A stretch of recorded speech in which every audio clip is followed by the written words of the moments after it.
அனைவருக்கும் வணக்கம். வெல்கம் டீமியும் புஷ்பாவின் சமையல். அனைத்து உறவுகளுக்கும் தமிழ் புத்தாண்டு நல்வாழ்த்துக்கள்ங்க. இப்போ நான் காரா சேவ் செய்ய போறேங்க. எப்படி செய்யுதுன்னு பார்க்கலாங்க. அது தேவையான பொருளும் பார்க்கலாம். நான் 1 கப்பு பச்சரிசி மாவு எடுத்திருக்கேன். இந்த பச்சரிசி மாவை ஜல்லாடியில் சேர்த்துக்கிறேன். 2 கப்பு கடலை மாவு எடுத்துக்கிறேன்.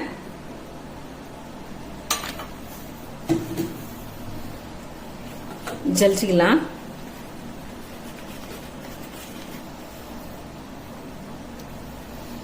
மாவு ஜலிச்சு எடுத்தாச்சுங்க.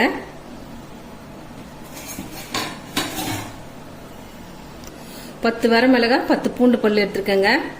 மிக்ஸி ஜாரில் லைட்டாக தண்ணி தெளித்து நைஸாக அரைச்சிக்கலாம்.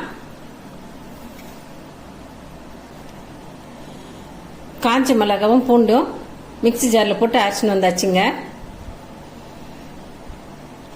மிளகாய் இது மாதிரி அரைப்படலைன்னா நம்ம எந்த மாவில் சேர்க்குறோமோ அந்த மாவை எடுத்து 1 ஸ்பூன் போட்டுக்கணும். 1 ஸ்பூன் போட்டால் நைஸாக அரைச்சிடும்.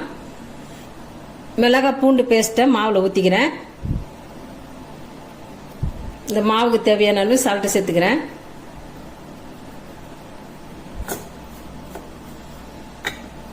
தண்ணி கொஞ்சம் சேர்த்து கெட்டியாக பிசைஞ்சு விட்டுக்கலாம்.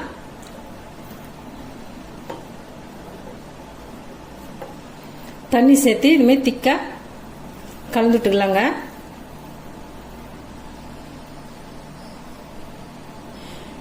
இடியாப்பம் புழியுமா அந்த தட்டை விட ஓட்டை கொஞ்சம் பெருசாக இருக்கணும். இந்த தட்டை அச்சில் போட்டுக்கலாம். மாவை இந்த அச்சில் போட்டுக்கலாங்க.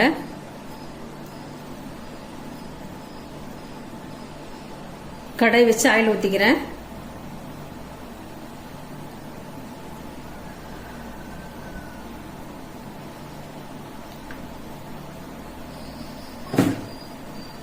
எண்ணெய் நல்லா சூடாகட்டுங்க.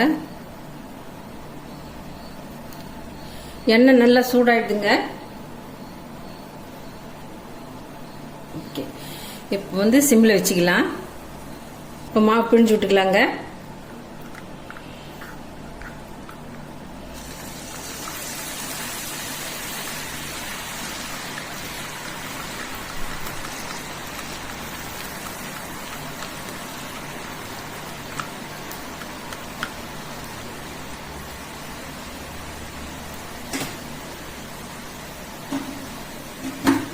அப்படியே திருப்பி விட்டுக்கலாங்க.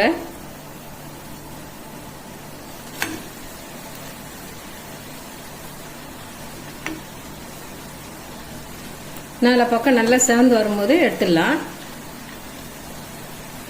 இது மாதிரி நிறைய செஞ்சு டப்பாவில் போட்டு வச்சிங்கன்னா எப்போ வேணாலும் எடுத்து சாப்பிடலாம். நல்லா செவந்துருச்சுங்க. இப்போ எடுத்துடலாம்.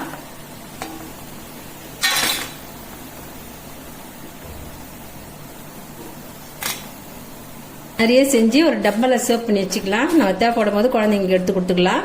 தமிழ் புத்தாண்டுக்கு அருமையான ரெசிபிங்க. காரா சேவ் செஞ்சுருக்கேன். இந்த ரெசிபி உங்களுக்கு பிடிச்சிருந்தா நம்ம சேனலை சப்போர்ட் பண்ணி லைக் பண்ணுங்க, ஷேர் பண்ணுங்க, கமெண்ட் பண்ணுங்க, சப்ஸ்கிரைப் பண்ணுங்க. மறக்காம பக்கத்துல பெல் பண்ணி கிளிக் பண்ணுங்க. தேங்க்யூ.